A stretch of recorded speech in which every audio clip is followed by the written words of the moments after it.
Η Blue Origin έστειλε άλλους 6 ανθρώπους στο διάστημα.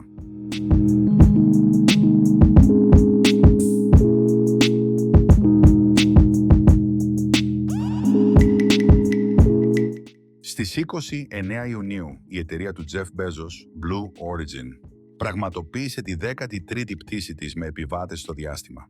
Το όχημα εκτόξευσης New Shepard απογειώθηκε από το σημείο εκτόξευσης στο δυτικό Τέξας την Κυριακή. Στην αποστολή συμμετείχαν οι σύζυγοι Ali και Carl Kuener, καθώς και οι Leland Larson, Freddie Resinho Jr., ο Wallaby Salis και James Sitkin. Ο Carl Kuener αναγνωρίστηκε ως ο 70ος αστροναύτης της Blue Origin, βάσει της θέσης που κατήχε στην κάψουλα του New Shepard, ενώ ταυτόχρονα έγινε και ο 750ος άνθρωπος που έχει φτάσει ποτέ στο διάστημα, σύμφωνα με το Μητρό Διαστημικών Ταξιδιωτών του Association of Space Explorers. Η 10λεπτη αποστολή NS-33 εξελίχθηκε ομαλά. Η μονάδα πρόωσης προσγειώθηκε με ασφάλεια κάθετα, ενώ η κάψουλα πληρώματος επέστρεψε τους επιβάτες πολύ κοντά στο σημείο εκτόξευσης.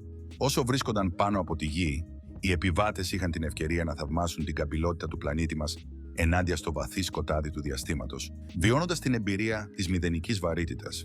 Η πτήση έφτασε σε ύψος 105,2 χιλιόμετρων, ξεπερνώντας τη γραμμή Καρμάν, το διεθνώς αναγνωρισμένο όριο που χωρίζει τη Γη από το διάστημα. Το πλήρωμα συνόδευαν πάνω από 1.000 φυσικές και ψηφιακές καρτ ποστάλ, δημιουργημένες από μαθητές και το κοινό. Αυτές οι κάρτες αποτελούν μέρος ενός συνεχούς προγράμματος του μη κερδοσκοπικού οργανισμού Club for the Future, που υποστηρίζεται από την Blue Origin. Όπως και σε προηγούμενες αποστολές New Shepard, το κόστος για κάθε θέση στο NS-33 δεν αποκαλύφθηκε. Αυτό που γνωρίζουμε είναι ότι το πλήρωμα απαρτιζόταν από έναν περιβαλλοντολόγο, τον πρόεδρο μιας εταιρείας real estate, τον πρώην διευθύνοντα σύμβουλο εταιρείας δημόσιων συγκοινωνιών, έναν διανομέα ηλεκτρικών καλωδίων και 2 δικηγόρους. Οι 6 επιβάτες αυτοαποκαλούνταν The Solstice 33, καθώς η αρχική ημερομηνία εκτόξευσης ήταν η 21η Ιουνίου, δηλαδή κατά το θερινό ηλιοστάσιο, αλλά η πτήση καθυστέρησε λόγω δυσμενών καιρικών συνθήκων.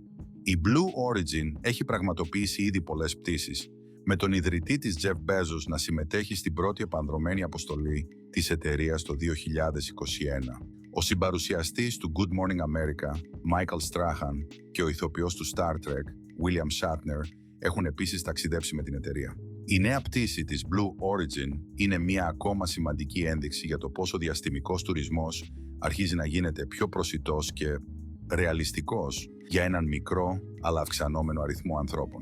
Ωστόσο, υπάρχει ακόμα μέλλον μέχρι να γίνει ο διαστημικός τουρισμός προσιτός για το ευρύ κοινό.